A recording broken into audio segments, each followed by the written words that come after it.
Bread omelette, বাহ দেখতে তো দারুণ লাগছে। আর ম্যাগি অর্ডার করেছি। এই ব্রেড অমলেটটা 60 টাকা। 60 টাকা মাত্র? বাহ, অনেকটাই উপরে, সে অনুযায়ী ঠিকই আছে। উপরে অনুযায়ী এটা ঠিকই আছে।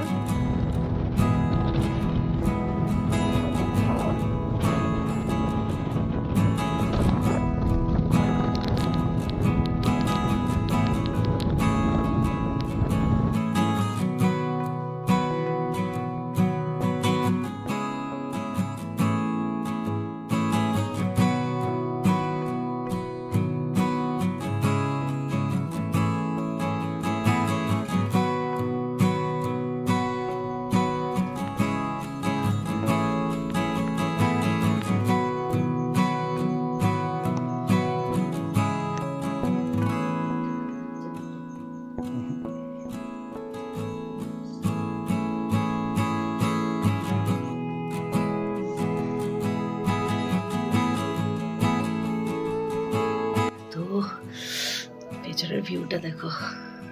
এই যে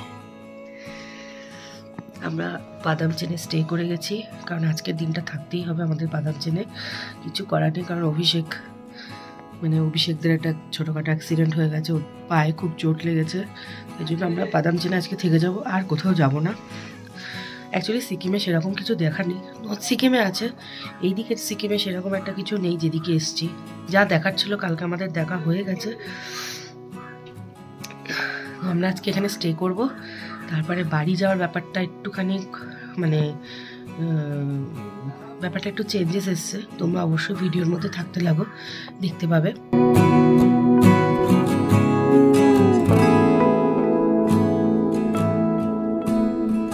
আমরা রেডি হয়ে গেছি তো, কারণ আমাদের একটা ডিসিশন হয়েছে, যে ডিসিশনটা হচ্ছে যে তোমাদেরকে তো বললামই অভিষেকের একটা মাইনর অ্যাক্সিডেন্ট হয়ে গেছে, তাই জন্য আমরা এখনই বাদাম চেন থেকে ছেড়ে চলে যাচ্ছি। এক্ষুনি আমরা রেডি হয়ে রেডি কমপ্লিটই আমরা ব্রেকফাস্টটা করে বেরিয়ে যাচ্ছি, কারণ আমাদের তাড়াতাড়ি রংলি যেতে হবে, ওখান থেকে ওদেরকে একটা পাঠানোর ব্যবস্থা করতে হবে, কারণ অভিষেক গাড়ি চালানোর মতন অবস্থাতে নেই।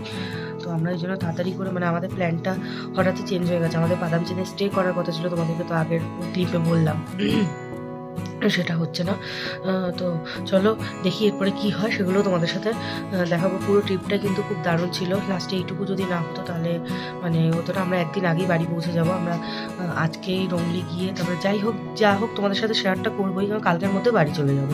ঠিক আছে, ভালোই হলো। আমিও তাড়াতাড়ি বাড়ি যেতে চাইছি, কারণ আমার আর ভালো লাগছে না গিনিকে যারা থাকতেও। তো গিনিকে ট্রান্সফার করা হয়েছে নাম্মা বাড়িতে, তোমাদেরকে তো বললাম, ওর নাম্মা বাড়ি চলে এসছে, এখন ভালো আছে, আর কান্নাকাটি করছে না। বললো যে মা তোমরা ঠিকঠাকভাবে আসো, আমি আর কান্নাকাটি করবো না।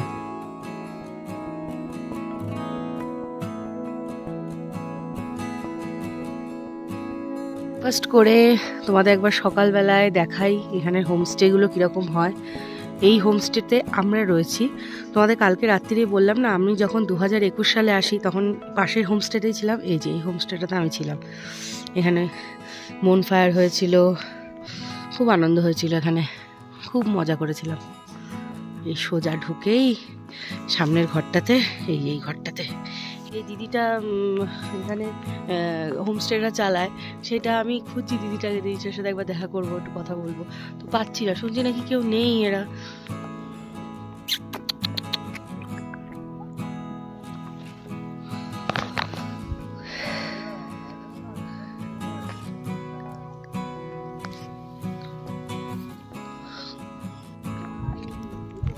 খুব কষ্ট করে বাইকটা তোলা হচ্ছে।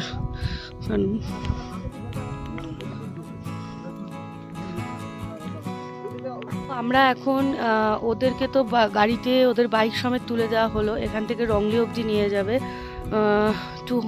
2500 নেবে। তো আমরা এখান থেকে আপাতত রংলি যাব, ওর ট্রিটমেন্টের একটা ব্যবস্থা করব, যে একটা বেসিক ট্রিটমেন্ট, কারণ কাল থেকে ট্রিটমেন্ট তো হয়নি। তারপরে আমরা একটা মারাত্মক ভুল করে ফেলেছি, আমরা কালকে ওকে হট প্যাড দিয়েছি, যেটা আমাদের দেওয়া মোটেই উচিত হয়নি, সেটা মাথাতেও আসেনি, কারণ এখানে এত ঠান্ডা যে আমরা যখন সারা রাস্তা ভালো এসেছি, একদম হোমস্টের মুখে এসে এরকম অবস্থায় পড়ে গেছিলাম, হোমস্টের কাছে এসে অ্যাক্সিডেন্টটা হয়েছিল। তাই জন্য আর আর মানে আমরা যেখান থেকে এসেছি সেখানে পুরো একদম ঠান্ডা হয়ে যাচ্ছিলো, হাত জমে যাচ্ছিলো, মানে মারাত্মক ঠান্ডা। মানে তখন যে ওই পায়ে যে ঠান্ডা দিতে হবে, পাশের হোমস্টেতে আমি বললাম না যে হোমস্টেতে আমরা ছিলাম, সেই হোমস্টে দিদির সাথে দেখা হলো, কথা হলো, বেশ ভালো লাগলো। সেই দিদি বুদ্ধি দিল যে আপনারা তো ভুল করেছেন, আপনাদের তো উচিত ছিল ওখানে ঠান্ডা আইস প্যাড দিতে। তখন মাথায় এলো, হ্যাঁ তাই তো, আইস প্যাড দিলে হয়তো ওর মানে এতটা বাড়াবাড়ি হতো না, ওর মনে হয় হট প্যাডটা দিয়ে মানে বাড়াবাড়ি হয়ে গেছে হয়তো।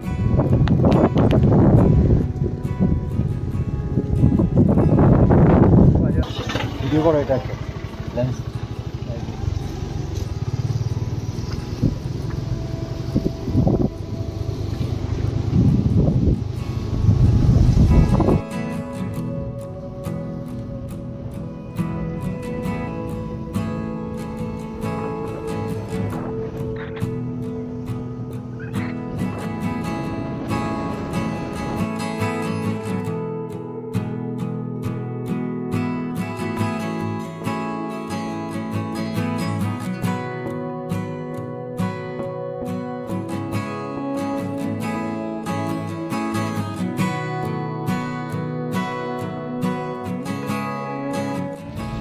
বাজে রাস্তা,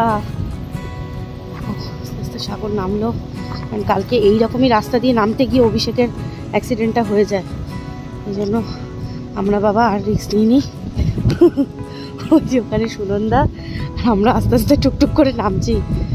না বাবা, আর রিস্ক নিয়ে লাভ নেই।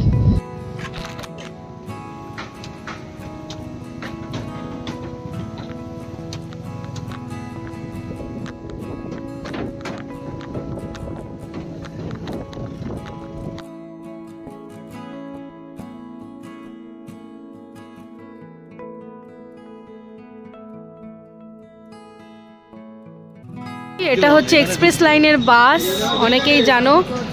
আচ্ছা, এই যে এই বাসে অভিষেকের বাইকটা এবারে তোলা হবে, কারণ আর কিছু করার নেই। তো আমরা কালকে মানে রাত্রিবেলায় 8:30টার সময় অভিষেককে বাসে তুলে দিলাম, তোমাদেরকে তো দেখালাম বাইকটা কিভাবে আনলোড হলো, লোডেড হলো সরি। তো আমরা 8:30টার সময় ওকে তুলে তারপরে নিজেরা ডিনার করে ঢুকতে তারপরে হোটেল খুঁজতে হয়েছে। আমাদের হোটেল বলা ছিল না, হোটেল খুঁজে সবকিছু করতে করতে 10টা বেজে গেছিলো। তারপরে একটু গিনির সাথে কথা বললাম, বাড়িতে জানালাম যে আমরা শুক্রবার নয়, আমরা বৃহস্পতিবারই ফিরে আসছি। তো এই করে আর কালকে ভিডিওটা মানে কিছু করা হয়নি। তো আমাদের আজকে হচ্ছে সকাল 7টা বেজে গেছে, ভাই আমরা এখান থেকে জার্নিটা স্টার্ট করব। এই হচ্ছে আমাদের খুব সুন্দর একটা 1000-এর মধ্যে একটা আমাদেরকে দেখিয়ে দিচ্ছি। এই যে বেডটা খুব সুন্দর, সবকিছু এসি রুম, যদিও এসি লাগে না, পেয়ে গেছি। কারণ আমাদেরকে দেখেছে আমরা বাইক রাইড করে কলকাতা থেকে এসেছি, ওই জন্য অনেক মানে উনি ডেকে আমাদেরকে হোটেলে নিয়ে এসছে যে আপনি আসুন। আমরা যেহেতু হোটেল খুঁজছিলাম, উনি দেখলাম নতুন এই হোটেলটা তৈরি হয়েছে। আমাদের এখন জার্নিটা এখন থেকে স্টার্ট করব। তো আর আমাদের জার্নিটা খুবই হেক্টিক হবে, কারণ গুগল ম্যাপে দেখায় হচ্ছে 11 ঘন্টা লাগে, 9 থেকে 11 ঘন্টা লাগে শিলিগুড়ি থেকে বারাসাত পৌঁছাতে। এবার জানি না আমরা কতক্ষণে পৌঁছাবো, তাই জন্য আমাদের যখন এসেছিলাম তখন প্রায় 15 ঘন্টার কাছাকাছি লেগে গেছিলো। তো দেখা যাক আমাদের আজকে কতক্ষণ লাগে। তো আমি আমাদের এই জানুয়ারি মাসের এই সিকিম ট্রিপটা আমি এখানেই ট্রিপের যে ব্লগটা এখানেই আমি শেষ করছি। তোমরা সবাই ভালো থেকো, আর ভিডিও ভালো লাগলে অবশ্যই লাইক কমেন্ট শেয়ার করতে ভুলো না, আর অবশ্যই সাবস্ক্রাইব করতে তো একদমই ভুলো না। চলো তোমাদের সাথে দেখা হচ্ছে পরে কোনো ভিডিওতে, পরে কোনো ব্লগে। ততক্ষণ পর্যন্ত তোমরা সবাই ভালো থেকো। Love you all, tata, bye by.